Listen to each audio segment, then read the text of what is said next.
Hello and welcome to the Women's Inspire Network show, the show where we find out about the humans behind the businesses.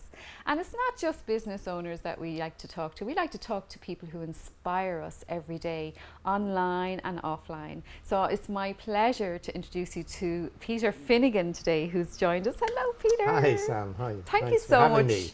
Thank you so much for joining us. It's a real pleasure to have you here. And Peter, some people might not know you. I know you. I met you on Twitter. First of all, you've built a really good relationship since then, and we're really good friends now. But for people watching that don't know who you are, tell us a little bit about your journey and who you are. Well, I'll tell you about the journey. I'm still discovering who I am, because life is an adventure of discovery, you know? Yes, yeah. I mean, my journey began in Northern Ireland, and we're all products of the place we grew up in, the people we grew up with, and the people we encounter along the way. So it began in Northern Ireland, and Northern Ireland was a particularly interesting place when I was growing up, with troubles and all that going on. And then it transferred into the Republic when I came down here to study for priesthood, and I spent 7 years in Maynooth. Wow. And I suppose most people try and map out their life. My life, I thought, was mapped out, but wasn't. So when I left priesthood, I got involved in the National Youth Council as director, worked for a while before that with the Catholic Youth Council, and then onwards into FÁS, the Youth Employment Agency first, and then FÁS. And the whole training and development of people at community level was a key factor there. Change management. And then I took a leap into ERCOM, as it was. Now I think it's called. And that was about downsizing, right-sizing the business. And from that into local government, where we first met, as director of the development board in Dublin City, and subsequently managed part of the city and also established the International Relations Economic Development. Yeah, that was cool. Retired out of that about a year ago, and now I'm doing some consultancy in change management. I'm trying to figure out how I keep the brain active, because no matter what age you are, keep the brain active is a key factor. Yeah, but sure, you're only 50, you're grand, like. Sure. That's why I'm here. I'm always getting these compliments from you. But, you know, just like the priesthood, though. That's just totally, that took my attention. Like, you know, so I mean, we were actually talking to one of our guests as well, who actually did a total turnaround from barrister to midwife. So it's actually really lovely for our viewers to see and hear these stories, because there's some people, I think, that might be unhappy where they are, and they might just be afraid to take that leap. So could you tell me what it was like making that transition from the priesthood to the next stage? Well, every transition is a challenge, but the reality is that life is full of changes. Yes. So I believe firmly that you're better making the change than waiting on the change affecting you. I agree, yeah. So for me, it was a substantial change. But again, I suppose I was luckier than some. I had a lot of support from my family. So I'll come back to the whole thing of the support circle you have helps. And I suppose the other factor is that the mindset you have. So for me, I've always been driven by a sense of mission, you know, and I want to achieve in a way that makes a difference in people's lives. And the other part of that, and this is where I claim the little entrepreneurial piece, is to actually achieve by being entrepreneurial. So even within statutory agencies, you can have an entrepreneurial mindset. You can break boundaries. You can look at opportunities. And one of the two key areas, I suppose, where I got most satisfaction was the development of community enterprise as an initiative during the time of high youth unemployment in the late mid-80s and into the 90s. And then subsequently the whole area of community employment, which I was responsible for rolling out across the country, and the effect that had positively on people who constantly were making changes in their lives, sometimes because circumstances demanded it. So you asked me what's the transition like. It's like any transition. It's like the transition I went through a year ago. There's that initial thing of harking after what you've left, and then you're saying, that's in the past, what's in the future? Great. And you do have that entrepreneurial spirit and that mind. I really feel you do, Peter. And you know, it's you think outside the box a lot, and that's really cool. And I always remember wondering, gosh, you know, you were like an entrepreneur. You weren't like someone that worked in a government agency. No offense to people working in government agency, by the way. I'm just saying, you know, sometimes, you know, it's you're not afraid to kind of take that chance and take that what was that, calculated risk? That's the word. Yeah. Now, in fairness, there are a lot of people like that. I mean, sometimes hidden behind the doors of what people perceive as government agencies. I agree. Yes, but I think we could do more of it. And again, it comes down largely to I suppose some of the influences, I mean, right throughout life, I suppose I could point, and I'm thinking of writing a book on this, to people whose shoulders I stand on, you know, who made a difference to me. And going right back to childhood and primary school, for example, I had a teacher who, when he was preparing us for Holy Communion, and the tradition at the time, and probably relatively up to recently, was when the priest would raise the host, you know, at the consecration, you would bow your head. And I remember this guy saying, don't bow your head, look up, because he could be fooling you. You're entitled, you're part of this. Now, we were what, 8, 9 years old? Wow. Vatican II hadn't happened, or if it had, no, it probably just about happened, but the whole thinking was ask questions. That's what he put into us. Don't accept that something has to be the way it is. That's very good. So that then, I suppose, one of the key learning, if I can tell the story. Go ahead, yeah. I won't name the individual, but he was the chief executive. He had come actually from, I'm probably going to almost identify him, he had come from Guinness Peak Aviation to be the chief executive of the new Youth Employment Agency. And I was only about a month in the place, and there was a European conference to be organised in the ICA place down in Termonfeckin, and he called me in and said, I want you to organise it. So that's grand, and colleagues organised it. And we got everyone there, and there was a dinner the first night, and Rory Quinn was the minister at the time. And of course, the people in the ICA place had pulled out all the stops to make this really work. And Niall was his name. I'm really giving away the game here. But as chief executive, I went up to Niall because the chef had come, or the manager had come and said the chef's worried because the minister hasn't arrived. If the dinner's too much later, he's afraid it won't be as good as it could be. Yeah. So I went up to Niall and I said, Niall, you know, we're going to have to start this in 5-10 minutes, even if the minister hasn't arrived. And he said, no, we have to wait on the minister. And I said, no, you put me in charge. We're going ahead in 10 minutes. And we did. And Rory arrived and there was no problem. Yeah. But over the weekend, now I'm on probation, I'm saying, oh, that is a mistake. I better go and apologise. So I went in, he had a very open door approach to people coming to his office, and I went up and I came in and I said, maybe I overspoke and I'm sorry if I did. And his reaction was, no, you were right. And there's very few chief executives that will do this. You were right. I put you in charge. You did the right thing. Brilliant. Forget about it.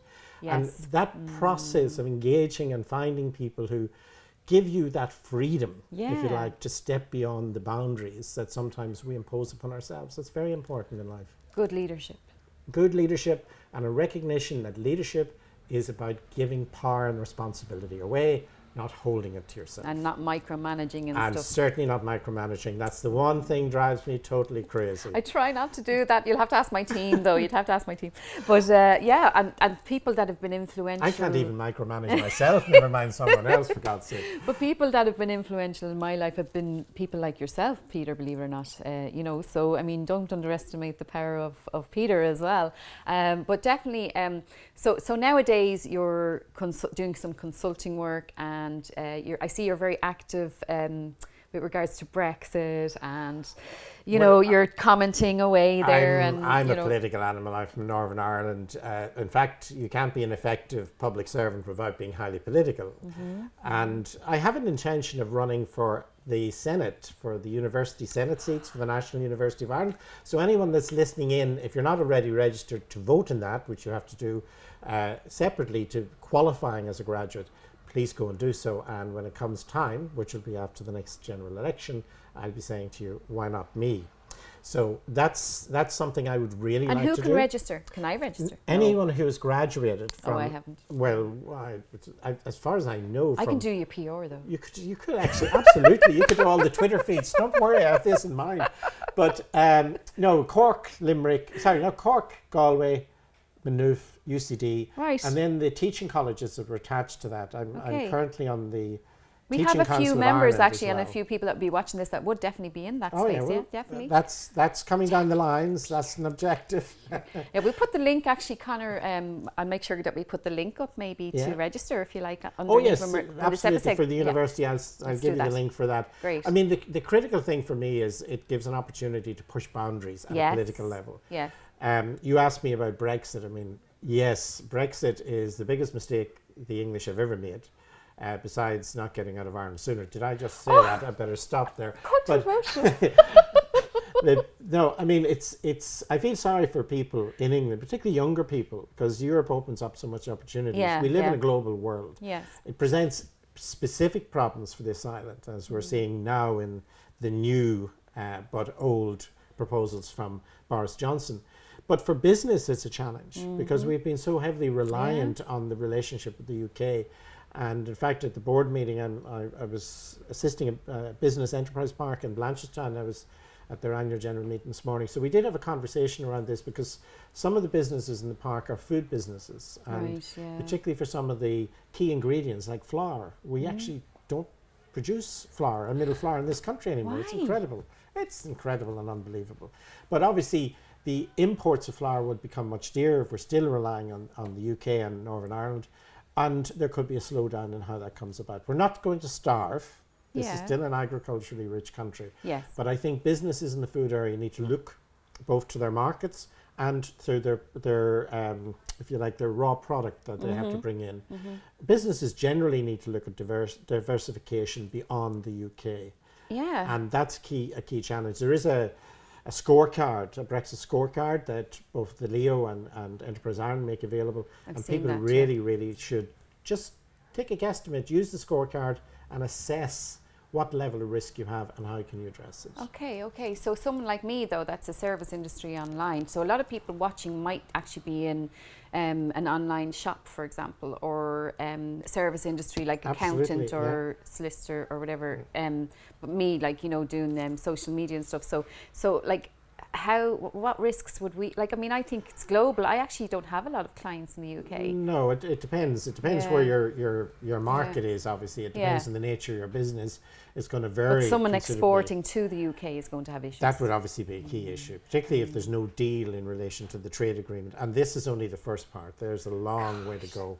So we'll be listening to this for a long, long time. Well, thank you for that. So if you do want to keep an eye on what's going on with Brexit, definitely follow Peter on Twitter. We'll be putting your Twitter handle up as well, okay? Now, I should be very clear. A lot of my Twitter comments are very much about they shouldn't be going in the first place. But that's a personal opinion. Obviously, they have a different opinion. Yeah, well, I love your stuff on Twitter, so definitely one to follow if you're on Twitter, folks. So now, we're going to get down to a little bit of nice stuff now. You write poetry. I do. Not enough of it, and it's not great, but it's I mine. love it. It's I mine. like it. No, I really like it, and I think more people should hear it. So I'd love you to read. He brought in 3 poems today. So I actually would love you to read this poem, Mother, that you wrote, if you need your glasses. No, I don't. No, I'm fine. I can only use the glasses for image purposes, not really, for driving, actually. This particular poem, it's about my mother. It's about all our mothers. I think there are 2 important things in life. One is all of us have the feminine within us, and we should never underestimate the power of the feminine. And I think it's very important because how we approach, and in business generally, business is not about product. It's not about service. It's about relationships, and every relationship has to have a mixture of humor, sensitivity, understanding, and an appreciation of the other person. So I agree. Compassion as well, I think. Absolutely. Yeah, I mean, one of the things that amuses me sometimes, you're in a conversation, somebody comes into the group and they're talking all about themselves. They never say, how are you, or what's happening in your life. So whether it's managing a team, whether it's in personal kind of family situations, reach out to the other person, you know, and have that sensitivity. But this particular one reflects, I suppose, how my mother affected us as children. She's still alive and well, thank God, and hopefully will be for many years to come. So if I may. Go ahead, yes, please. Down the half-remembered shades of childhood years, she was my guide, who always believed that I could be a prince, could sail into 1,000 sunrises, and the world would rush to worship at my feet. And so it was her special gift to build her children into giants whose belief and faith could not be shook. And when we stepped beyond the pale and neighbours' voices against us railed, she soldiered forth against the throng, for to the public her brood could do no wrong. And still, behind closed door of home, we heard the heat of truth and tongue, and went again into the world enriched and humbled by wisdom told, and knowing deep within our souls that mother's faith was always there, and in her lives she would be seen to have her pride and life work proven. As men and women, we made our mark on those around who saw us grow and walk and run towards sunsets. Oh, that's lovely. Yay! I'm Thank sure you. everybody's applauding actually watching this, because this goes out on Facebook. But that's just lovely. And do you know what you said there, the bit about, but hang on a second, don't cross my kids. Like, do you know what I mean? Like, it's like a lioness in her club. Like, but inside she put us right. Don't do that again. I know. And I agree totally with you want them to grow into a prince or a princess and to be their own person and to nurture that. I love all that. It's really, really beautiful. Lovely, lovely, Peter. I'm still waiting on the princely title, mind you. Yeah, well, well, do you know what? Before we wrap things up, there are two things. So we just remind people to register for the to register in order to vote for Shannon. Right, okay. And if you're a graduate of any of those colleges or the associated teacher training colleges, you're entitled to vote, and we'll put up the notifications with the National University of Ireland. Right. I think you've just earned yourself some new fans here as well. So one piece of as long as you remain my biggest fan, I'm happy. I am your biggest fan, always, and you're mine.